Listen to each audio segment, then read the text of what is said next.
two support carries almost coming through and just doing a lot of work. Yeah, and looks like Aurelia and Hecarim banned out from Sudden Fear and BPO. Looks like Vladimir, Sion, Orianna, and Gragas all being banned out. So the Sejuani is now open. Do you think that will be a top priority for Sudden Fear? It may be the top priority, otherwise they'll be opting towards a more of a support like a Janna, get it out of the way of the other team, as we were seeing yesterday. But definitely Sejuani is worth looking at right now, and I would be surprised if it was not at least considered.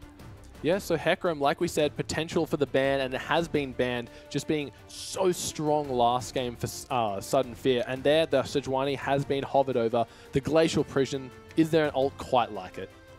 It's a very, very strong champion right now, especially in the current patch. Having the Cinder Hulk on Sejuani has just opened her up to a whole new world of possibilities and unleashed a beast of a champion in the jungle. Definitely. It's very interesting to see because she wasn't played very much, even though her kit did get changed a little bit. Some of the percentage health damage did get shifted around onto abilities from her Q to her E. But her ult has always been relatively the same, getting nerfed recently. But yeah, that Cinder Hulk just bringing out all the best qualities Sejuani has to offer. Yeah, that's right. And we've got the hover of the Lulu again. Maybe to take it away from Chenny Boy in the last game. Had a massive impact on that Lulu, and it is locked in straight away. Yeah. Getting rid of that from Chenny. Chenny Boy was doing a great job providing the support he needed for his team, not being the hyper mage carry, but still racking up quite a considerable amount of kills for a Lulu mid, and Nunu getting locked in on the side of BPO. Taking away the Nunu as well almost. The Sejuani has been picked though for Sudden Fear, so they've got the jungler set in stone. And having the responses, the Nunu says to me that he probably wants to invade and take away some big buffs from the Sejuani, who has a pretty rough level 1 to 3 jungle stage. Yeah, we saw the Nunu in the last game getting a 3 buff start over the Gragas, which was just very detrimental to his early game, despite how well he did up until the end of the game. So we'll have to see what two champions Sudden Fear have picked for themselves. So far, Sejuani being the first one to lock in. No Orianna, as you have mentioned, as it is banned for BPO, so they're not going to be able to get that one. Yeah, Orianna banned away. Yeah, You'll most likely see it every single game. Yeah, it's not going to come as a surprise, but what will be questionable is where is this Lulu going to be going? Yeah, that is a good point, because we have seen a lot of Lulu top from the likes of NALCS Dyrus, who has commented playing Lulu is like not playing the game at all. So we see Kalista locked in and Nautilus soon to follow. So Kalista, the hyperest of hyper carries at the moment, going to be able to throw the massive Titan of the depth right into the solid team fight, getting over those AoE slows, being able to hit a nice ultimate, and yeah, goes really well together. And Kalista banned in game 1, being available now, so a lot of things have changed in this game based off the last game. You can see the bans, the only real difference was the Hecarim and the Gragas are now banned. Yeah. So that's big, take that away, but now you've enabled a Kalista and a Sejuani to be picked instead. And having the first pick here as the blue side from Sudden Fear is working out quite well for them, in fact. Yeah, the Gragas ban over the Sejuani. We usually see Sejuani get targeted a lot more than Gragas. That's pretty interesting, don't you think? Yeah, I suppose so. You'd think that... I guess we did see... They're very good at Gragas. Yeah. They are very good at Gragas. And That's I guess true. Between those two heroes, which one's more contested than the other? I would say they're almost identical. Yeah, okay. So they've made a decision that they want to get rid of the Gragas. They're going to accept the fact that Sejuani is a possibility of being picked. And yeah, it looks like the following two picks for BPO are Morgana. So probably a support Morgana. We have seen it in a few other lanes, but probably not likely today. With Kog'Maw as well, the other hyper carry we did talk about in Game 1 Champion Select. The hyperest of hypers, even though I said that for Kalista. yeah, so what we're looking at right now is a perfect composition to protect the Kog'Maw. Oh, yeah, and definitely. let him do as much damage as possible. They've got the Lulu for the ultimate, the shields, even the Whimsy for the speed boost, and the Glitter Lance to slow people. Then you've got the Blood Boil from the Nunu, who's going to be able to use that Absolute Zero to zone people away. Morgana with the Black Shield. There's just going to be so much available to protect this Kog'Maw that he can basically sit in the front line and act like he's a tank when he has no tank stats. Yeah, well, if you look at what he's up against, so much initiation already shown for Sudden Fear. It'll be interesting what they choose for their mid and top laners to kind of balance this hyper-engaged team out. I think it's worth assuming that they're going to be picking Xerath as the mid laner unless it's the Lulu. And well, as you say that, Cassiopeia is locked in. Yeah, I was more referring to the fact that best players Oceans are the ones that play the Xerath. So you can pick your mid laner almost with confidence knowing that he has a very limited champ from what we've seen. And Cassiopeia seems to be the confidence lock. Yeah, Cassiopeia, a very strong champion, really good in those 1v1 scenarios if you're able to constantly hit the poison to make sure your Twin Fang is off cooldown. Yeah, Cassiopeia is a hyper carry to say the least. Yeah. Even the level 2 cheers. At all stages of the game, a Cassiopeia can be quite strong. So it looks like the carrier has hovered over Janna, which could lead to a Morgana mid, unless they're just playing a little bit of mind games here. Well, yeah, we're not sure what's actually going to happen just yet. Wouldn't be surprised if it's a Janna. Yeah. It's just going to be more support for a Kog'Maw. Definitely. But then they only have a one-threat comp. Yeah, and well, if you only got one threat, you want it to be Kog'Maw because his late game is insane with so much range and so much shred. But it looks like Rumble going to be hovered over now. So yeah, looks like a Morgana support, Lulu in the mid lane and Rumble in the top. Yeah, so opting for the Rumble is now 2 threats. Yeah, which is yeah. twice as good as what I mentioned prior. They've now got the Rumble in the top. He can hyper carry if he gets ahead. Does ridiculous amounts of damage with that equalizer that you can place down. Yeah. And such a high impact team fight hero. Now you're up against the team of Sudden Fear who have a very good wombo. They've got Gnar in the top lane. The Mega Gnar with a Sejuani is a ridiculous combo in itself.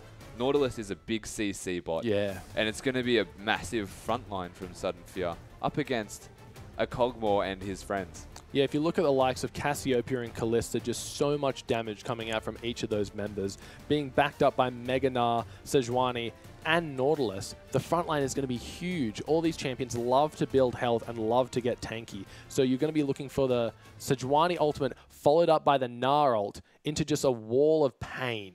Yeah, there's the possibility that so much crowd control is going to come out in combo that it's going to be able to just decimate the team of Best Players Ocean. The thing is, they do have the team comp to prevent that, at least from happening on one member of their team. And if it's on the Kog'Maw, that's the one that doesn't get hit by everything because she's been black shielded or even Lulu ulted, negating all of the damage. If Kog'Maw can survive through the burst, it's going to become a lot harder to deal with him and trade with him.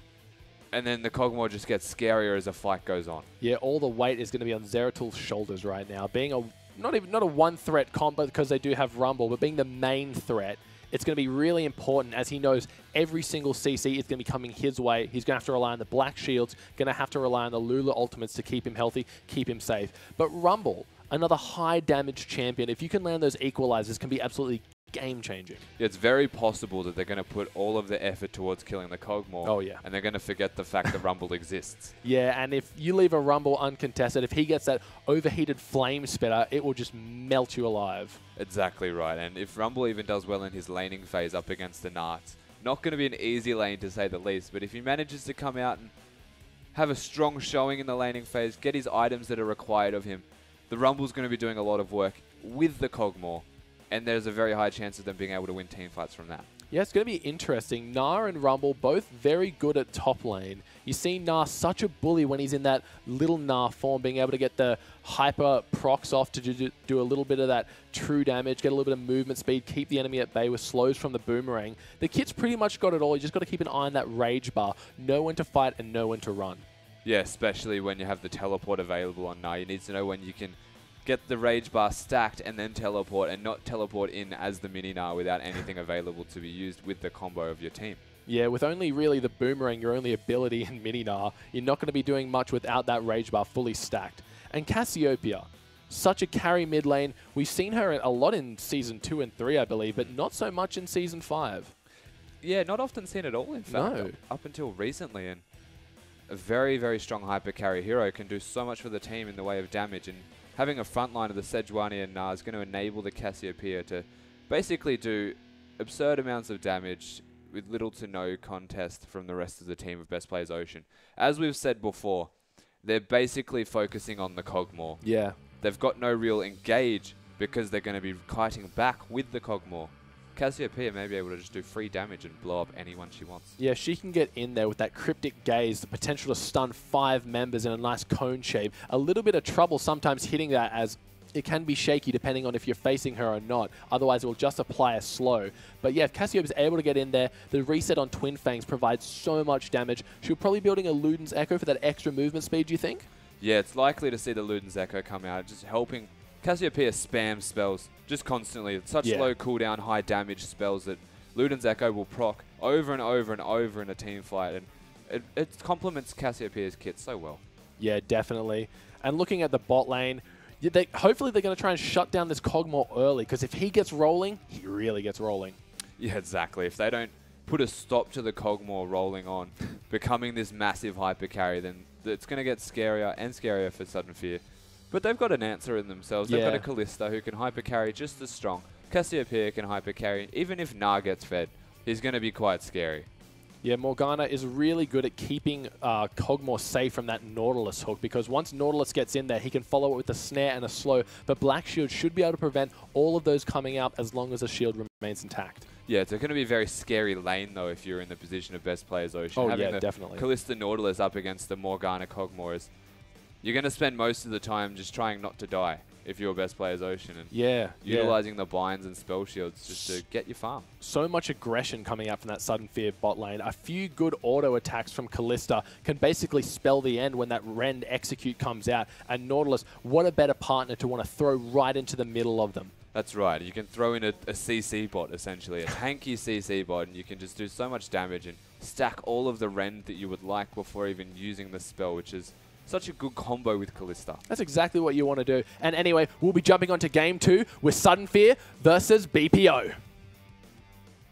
And just like that, we're in the game. Looks like both members just going to be, you know, doing the same old at the start of a game. So yeah, the same thing we talked about the last game. Going to have the fan. Pretty basic. Respecting the other team. There's no real chance of invading. They've got a Nunu Rumble. Not a really high impact level 1, though.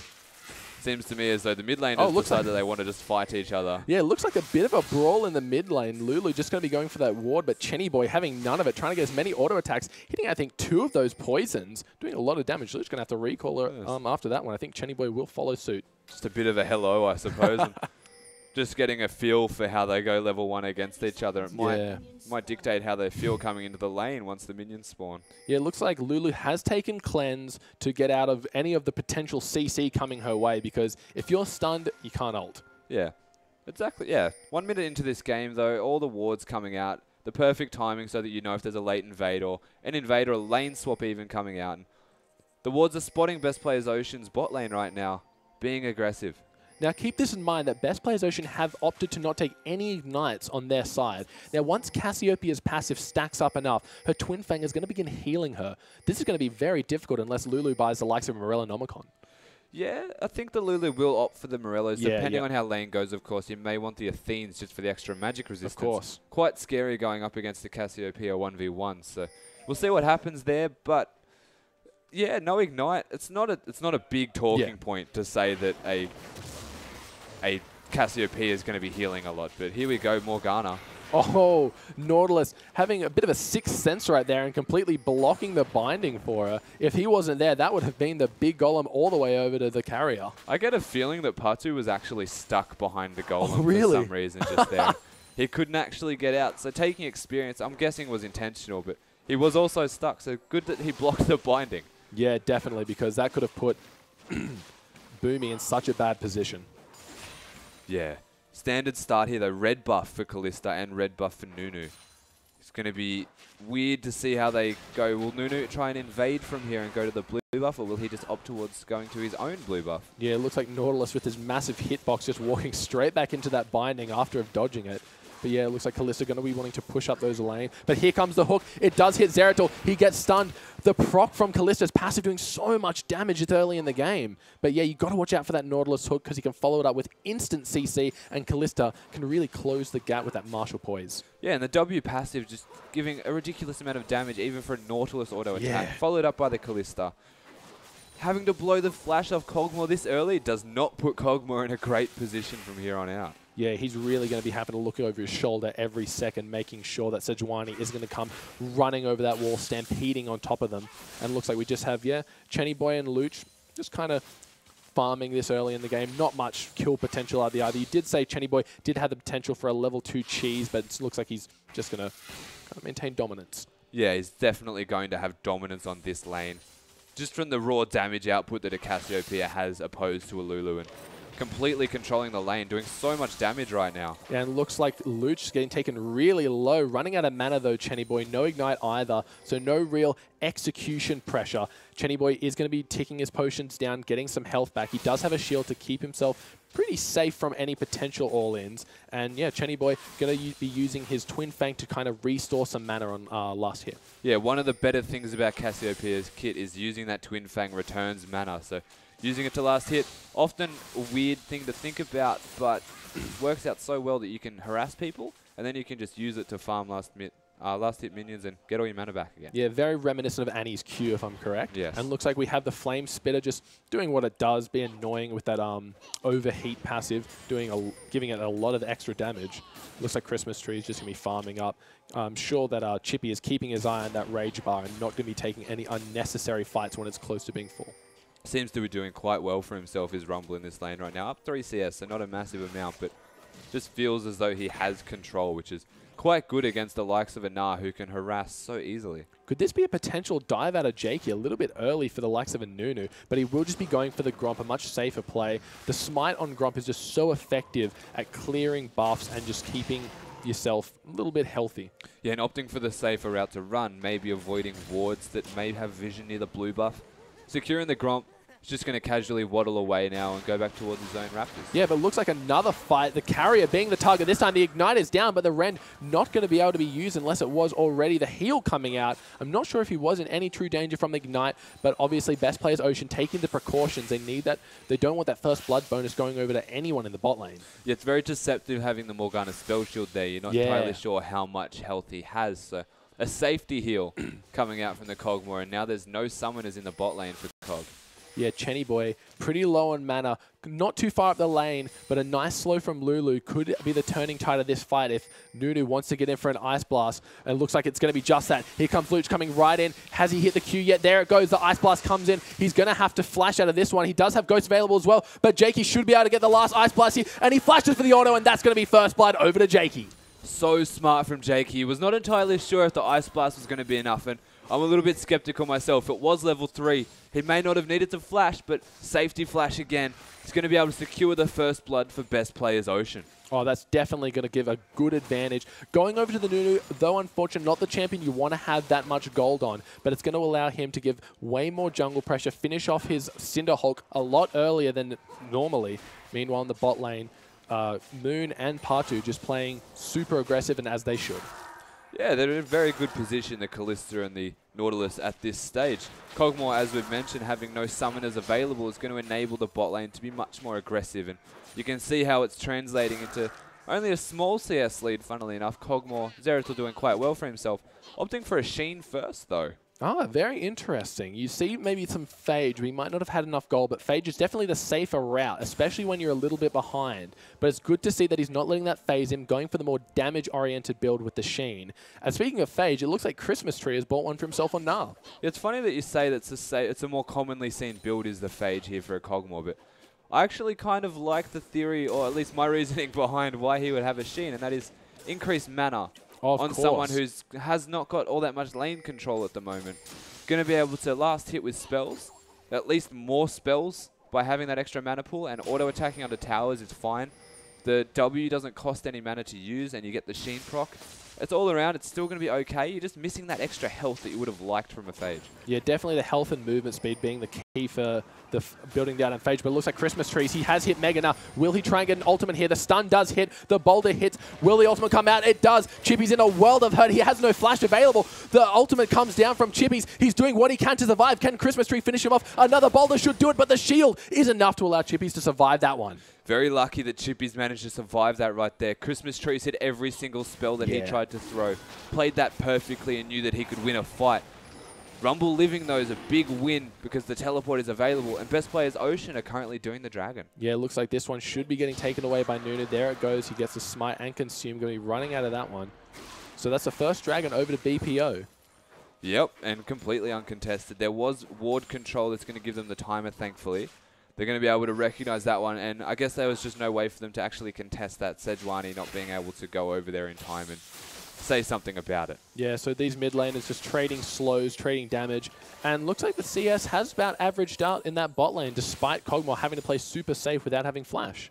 Yeah, he's doing very well for himself. He has the flash available now, of course. Heal's not far off being up, and there's been summoner spells available for Morgana the entire time. So they've been somewhat okay. Having the black shield's going to help a lot as well. And having an equal CS with the Kalista, it's not a good or bad thing. They're both going to scale quite well. Yeah, definitely. As you mentioned, the Chalice of Harmony coming out first for the Lulu. She wants that extra mana regen, the extra magic resistance, as that is primarily what Cassiope is about, doing that magic damage. Cassiope going to be beginning to stack her tier. You need that huge mana pool because getting the resets on Twin Fang is just so mana intensive. Yeah, it uses a lot of mana and has such a low cooldown that you find yourself running out pretty much all the time until you get that tier stacked up a little bit more. May even opt towards a more mana regen oriented build after the tier. And there's even an Nautilus ultimate used in the bot lane, funnily enough, and nothing comes from it. Oh, that's good to hear, unfortunately.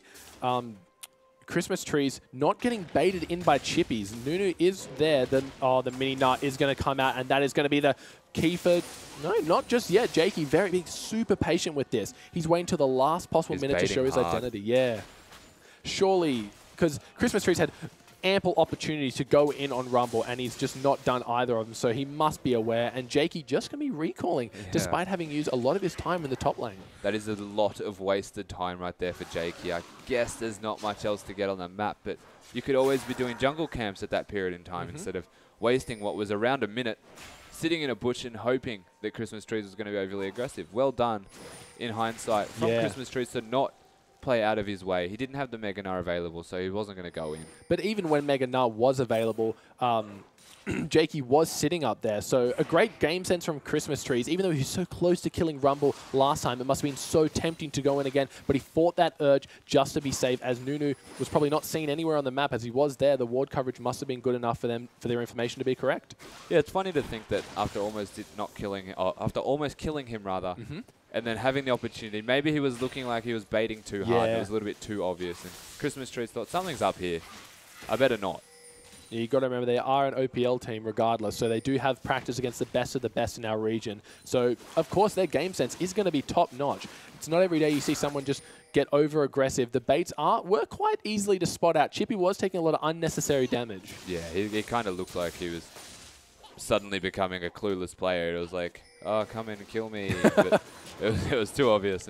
But it looks like Nunu is moving up in the bot lane. Is anything going to come out happen here?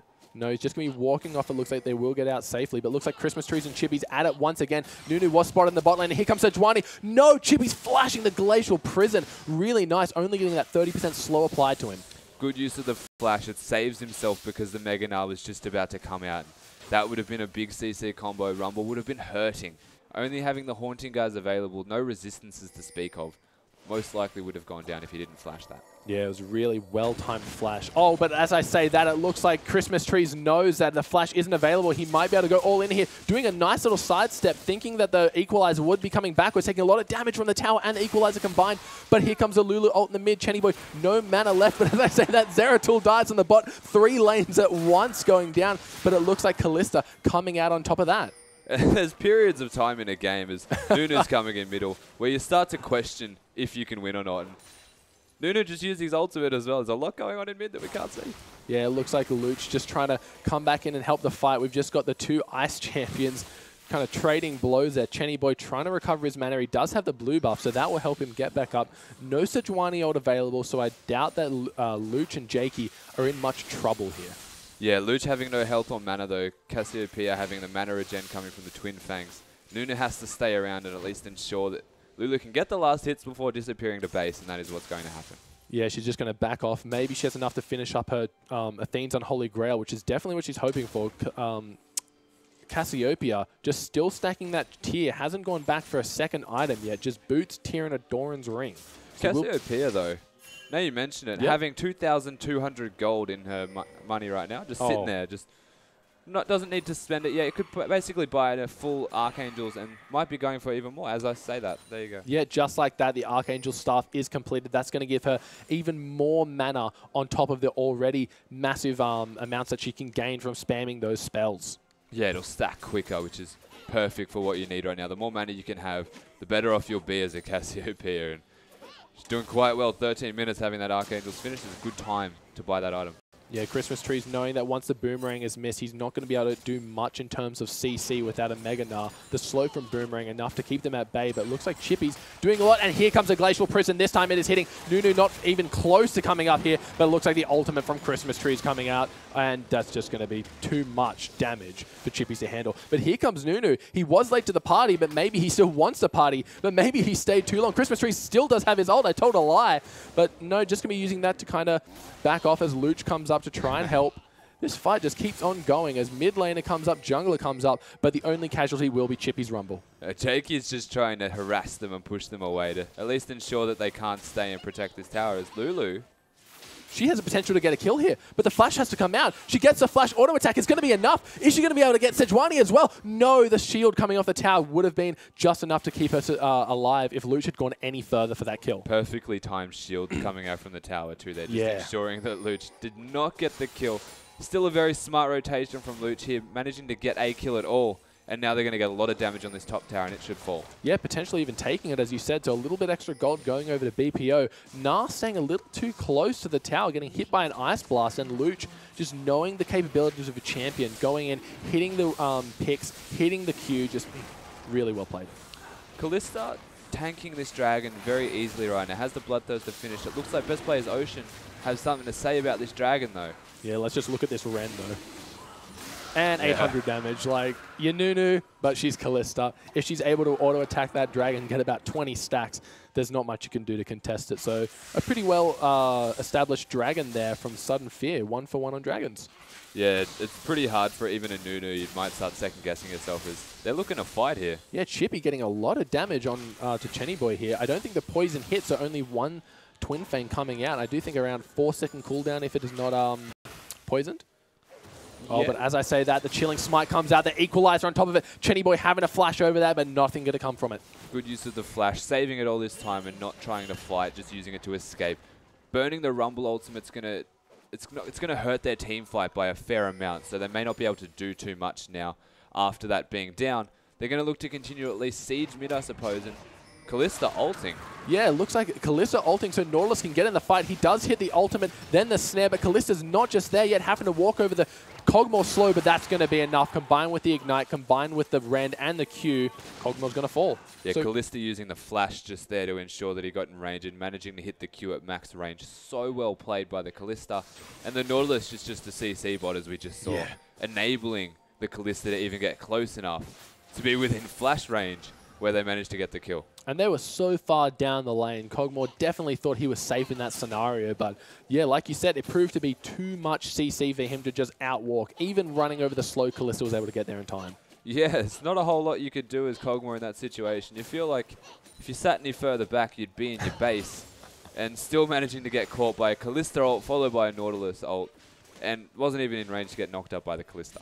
Yeah, just really good knowledge that they can go for this play. Like, myself, I thought, nah, Kog'Maw's way too far out of range. He's super safe. But yeah, Nautilus's ult, you can't disrespect the range. Completely undodgeable for the likes of Kog'Maw as well. Exactly, and now they're looking to siege this mid turret as well. They've got Nautilus who has rotated.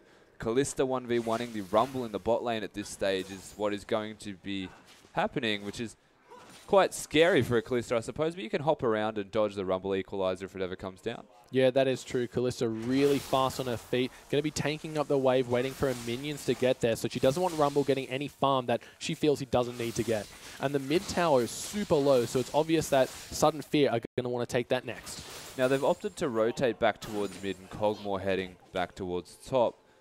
You don't really need a Nunu solo farming a lane. There's no particular reason for a Nunu to be free farming. When he's a Nunu, he just builds tanks. So switching the Kog'Maw out, putting him in top is a smart decision and a clever rotation. Yeah, that gold on Kog'Maw is definitely going to need to stack up if they want him to be the carry he's destined to be. Right now, he has completed his Trinity Force on Kalista's side, the Bloodthirster. Again, just trying to push out that mid lane as fast as they can. Every little auto attack is getting it closer to falling, but with Morgana there, it's so risky to be this far up the lane. One binding followed by ultimate. That's a good 5 seconds of crowd control. Yeah, there's just no real other objective for them to take at this stage, so they can be as careful as they like as long as they're trying to force the first turret in the mid lane. It enables so much once it goes down. That is correct, and it looks like Rumble was hanging off on the wings, maybe looking for an ultimate. We've seen him get a few good ultimates this game so far, so it will be interesting to see how well he can position them in a chaotic team fight. Yeah, he's certainly so far at least been pretty on point with the ultimates, either using them to zone or to do damage, and hitting exactly what he wants to hit, forcing flashes for the most part. And in a team fight, if there's no flashes available, looks like it'll be pretty good for Chippies. Yeah, and once again, as you've stated before, Kog'Maw just staying up in the top lane, trying to get some free farm, trying to catch up, has fallen quite far behind in terms of CS against his opponent Kalista. Yeah, definitely. He's fallen quite far behind, but he has that power spike with the Trinity Force coming out now. So in a 1v1 against the Gnar, as long as there's no Mega Gnar available, he'll be quite alright as Nautilus just hooks himself to the recall position. Yeah, it's very good, as we've seen a few recalls this game get interrupted. But it looks like both teams are poising around the mid lane. Once again, the Sudden Fear are just trying to get the tower. But it looks like Kog'Maw getting stunned here. Nunu does have his back. It looks like Christmas Trees want to go for this fight. Does he know that Nunu is in the side? Kog'Maw playing very aggressive with that extra damage from the Sheen procs off his ultimate. Going to do so much. It's going to be really handy having the Kog'Maw sit in this top lane and split push because he's getting solo experience. Dragon is up in a minute and 20 though, and there's only so long that you can spend sitting up there before the dragon spawns, and you're not going to have a teleport available. Gnar's controlling the waves as well. Well, it looks like they want to go for a dive here, but no, Sejuani does see that the dragon is coming too. But as I say that, Moon is getting completely locked up, but the Cryptic Gaze comes out from Chenny Boy, and he is turning it around on Luge, but the exhaust comes out. Not too much going to happen here. The Absolute Zero going down on the teleport range. He flashes out, but here comes Nautilus. The hook comes out. So much damage coming from the Kalista passive. The Nautilus ult comes out. The Equalizer cuts the team off. Looks like Christmas Tree's in a bad position, but the Rumble, the Gnar ult is available if he wants to take it, but that will be the end of the fight. Well, they managed to pick off a kill there. So well done by Chenny Boy to save Moon, who got hit by the bind, followed up by the Ice Blast, and they're going back in again. Yeah, it looks like Chippy is a target. This time the Gnar ult isn't going to be available as the Mega Gnar comes down. The Glacial Prison hitting 2 members. Luch getting taken so low. Will it be enough though? Moon overstaying his welcome. Sejuani just attacking the tower. Looks like the carrier wants to go for another binding. It is going to miss. Dragon is up in 20 seconds. A little bit of split focus there and a fantastic Sejuani ultimate. Not being able to be followed up by from the Kalista, who then just got a little bit overexcited and thought that he could kill someone, clearly could not. And now Dragon is available in 5 seconds, and Chenny Boy needs the recall. Yeah, it looks like Zeratul just really asserting dominance in the mid lane, showing why that Kog'Maw, though played a lot in ADC, is a formidable mid lane opponent. Definitely formidable just based off the range alone. The amount of poke that a Kog'Maw can do. Starts that really become prevalent at level 11 and 16 once he hits those big item spikes. And right now, Nunu can freely tank the dragon, and you've got a Kog'Maw to back you up. Yeah, this looks like it's going to be an uncontested dragon in favor of BPO. No vision on it for Sudden Fear. Will they be able to get anywhere near it in time to contest it? No, they're not. Nunu going to be safely smiting that one away, and they're going to be changing their attention to the bot lane turret. Yeah, oh no, there's still a mid lane outer. This is a very smart rotation though. They've got the control of the wards. They knew that the rest of Sudden Fear were in base, but Sudden Fear's response is now to go middle instead. Yeah, this is the problem when you send everyone to one lane. The other team can just retaliate, and it's going to be a mid-inner for a bot lane outer. I don't think it's worth, but we have Rumble teleporting back along with Morgana to defend it. Looks like it's going to be a defensive equalizer, but will it be enough as some of the minions still survived, and that's going to be the tower falling in the mid and the bot lane. So very smart from Sudden Fear. The reason that they decided to go mid is because it's a shorter lane than that of bottom, and they got the bottom outer turret, but they just got the mid inner turret because the lane's so short you can get there quicker. Yeah, definitely. Very smart calls coming out. Really what they needed to do in that specific scenario. It's so hard to maintain your cool and focus when one of your towers is threatened, but they saw a great opportunity and they took it. But BPO looking to try and answer with a push of their own in the mid. They are looking to try and answer, but the Rumble again not having the ultimate available hurts them so much when it comes to teamfight. It essentially makes the 2-threat comp into a 1-threat comp where you have almost exclusively the Kog'Maw and then a little bit of Flame Spitter here and there to do some damage. And that Scuttlebug's getting trolled. Yeah, Rumble last fight having to use his ult just to clear the wave. That's something you never want to have to do as a Rumble player because the ultimate is so impactful. It's able to split teams in half while slowing and doing a considerable amount of damage. Exactly. And I guess it's not too bad to use it for wave clear if the purpose is there to prevent them from achieving something by wave clearing. In this particular instance, though, he now has an ultimate available, and there's no team fights coming up in the next minute or so, so perfectly fine to use that ultimate and try and clear a wave and prevent them. Unfortunately, it did not work like that. Yeah, unfortunately, he did lose a tower, but as you mentioned, there are no objectives that he should be fighting for, so he's not going to really hurt at the loss of ultimate. But as we say that, it has regained cooldown. It will be readily available for the next team fight, and Lulu just getting herself a blue buff. Yeah, Lulu has the blue coming up right now, should get that one freely, and has a needlessly large rod with the Athenes and Sork shoes, starting to spike quite big in terms of damage. And though Lulu is a reasonably low damage champion, once you start hitting that spike with, say, the Luden's Echo, it does begin to have a big impact, as we saw last game. Oh, definitely. And Lulu, even though her damage is low, the rest of her kit is so good at doing exactly what this comp is designed for. Protecting Kog'Maw, allowing Rumble to get right into the fight and get the flame spreader across multiple enemies. We're yet to see a really good 5v5 where we can see this Juggernaut comp in action. So I'm looking forward to see how the next fights go in the coming minutes. Definitely hitting that stage where you want to be able to at least group and start protecting the Kog'Maw. He's got the big item in the Trinity Force, but he'll need that Blade of the Ruined King before they really want to start team fighting. And up against the Sejuani, you've got a little while to go till you have that Blade of the Ruined King. Very possible that they could just turn it around and engage on you. Yeah, definitely something to keep in mind. That Blade of the Ruined King going to be writing the stats that he needs to stay alive, whilst also being able to steal movement speed if people get even too close or past a massive defense line. But it looks like, yeah, Sudden Fear have turned their attention up to the top lane. Meanwhile, you have Gnar and Rumble pushing out the bot lane while Cassiopeia and Lulu just trading in the mid lane. Yeah, 3,000 gold in favor of Sudden Fear at this stage in the game. 3-2 in turrets, but they're harassing the top outer, and it may well start going their favor. It seems as though Christmas Trees has a lot of control in his 1v1 matchup as well. Yeah, starting to get damage on that bottom inner. And it looks like damage is about to come down on this top outer. Can they defend this? It looks like they will be able to. Diving a Morgana is so hard because you pick the target you want your CC to go into. There comes Black Shield. Your dreams are shattered. Meanwhile, the Soul Shackle is just slowing you up until the point where it stuns. Not to mention even the Absolute Zero putting this area on the ground where you don't really feel comfortable walking in. And if you're diving, it's going to be under the turret. So it makes it harder and harder with these two heroes. And that's why the comp is so interesting but good around the Kog'Maw. Yeah, it looks like Kog'Maw, the tower has fallen, so this might be a thing for Initiate. Looks like the Black Shield was used to protect Kog'Maw, but it's not going to protect Morgana, as the Glacial Prison was used to finish her off, and Nunu will be the second one to fall. So the tower was so low, and they were staying around. That could have just been a misplay, definitely. Definitely a misplay, and the fact that Morgana used the Spell Shield so early on the Kog'Maw basically gave them a green light to go in on whoever they could hit. Nautilus hitting the hook on the Morgana. Not a chance of Morgana being able to survive through that. So well done from Sudden Fear to recognize that they can now fight because they're protecting the Kog'Maw almost too much. I'm not sure what play Zeratul is going for here, just staying too far up. Sejuani just flashing on top of him. Maybe the nerves are getting to him because he was way too far up on that lane. He had ample opportunity to back up, but for some reason he snuck himself into that brush and then revealed himself without them having to check it. Yeah, he was kind of just sitting in a bush, and then I guess he just realized that the enemy team was next to him and had to make an on-the-fly decision of, what am I doing? I need to run, and got caught for it. Yeah, definitely a fight or flight situation. He tried for the flight, but it was unsuccessful.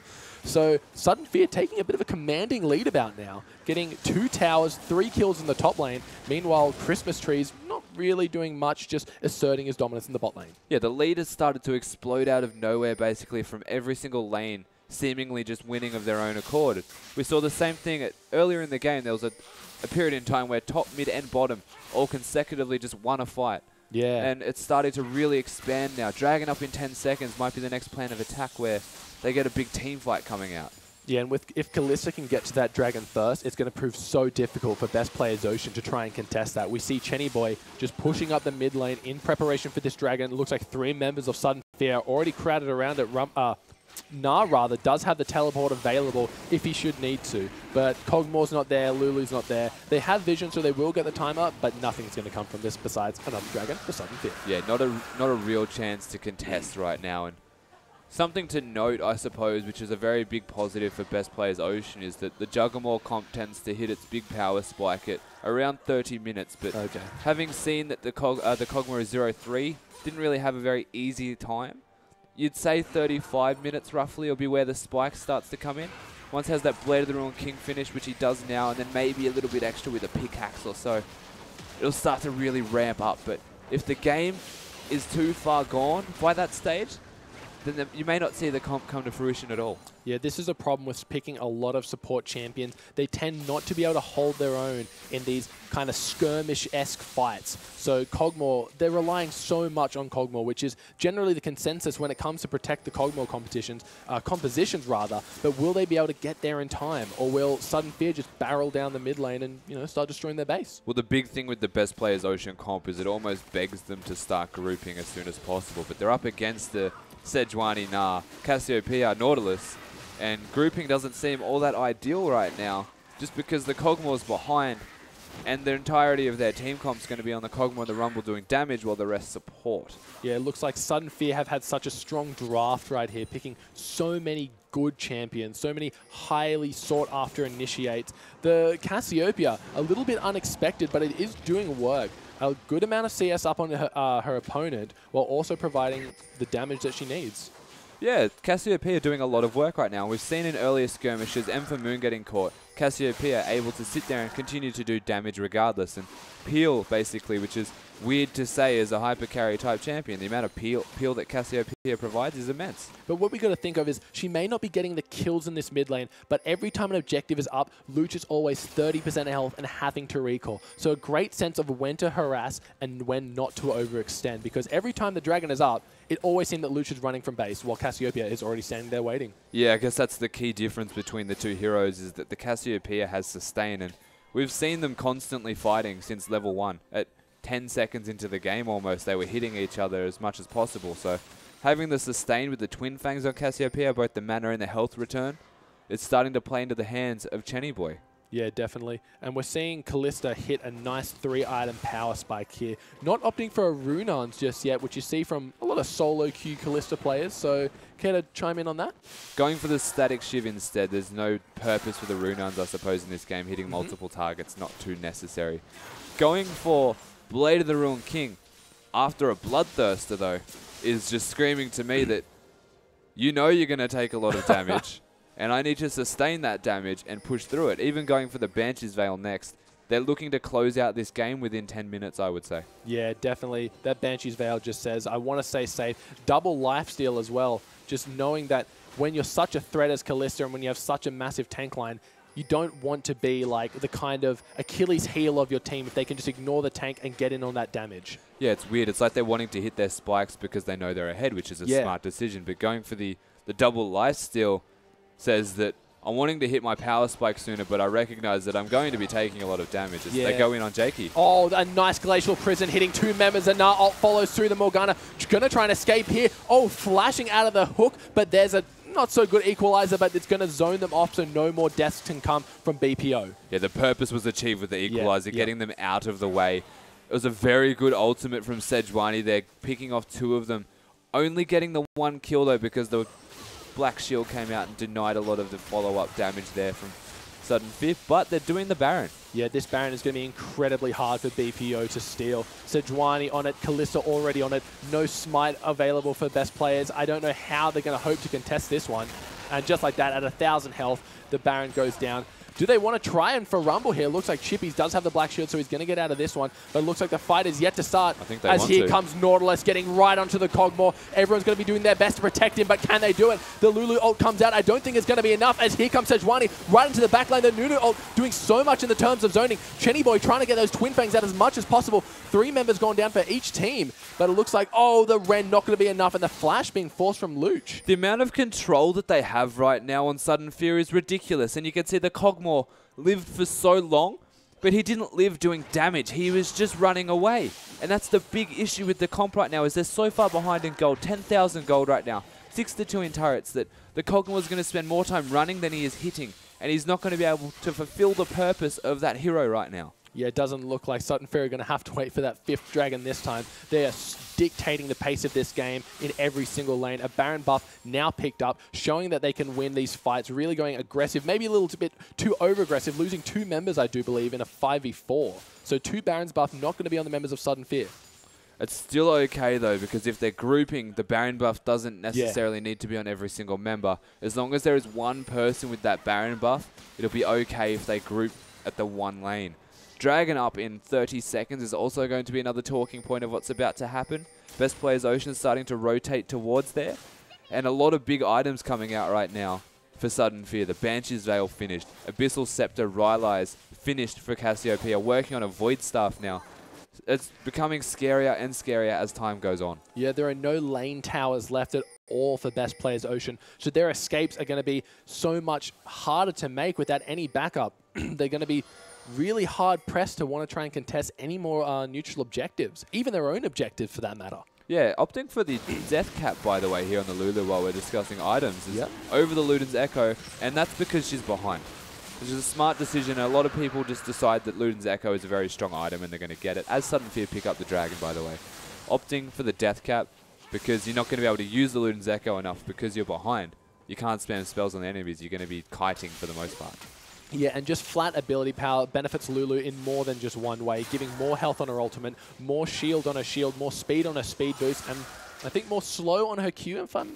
I don't think there's more slow on the Q, no. Just more shield and speed boost. Yep, okay. But yeah, so ability power, a great stat to have, and what better item to get than a Rabadon's Death Cap. As we see, Moon going to be picking up the enemy's red buff. This looks like it's going to be an inhibitor push.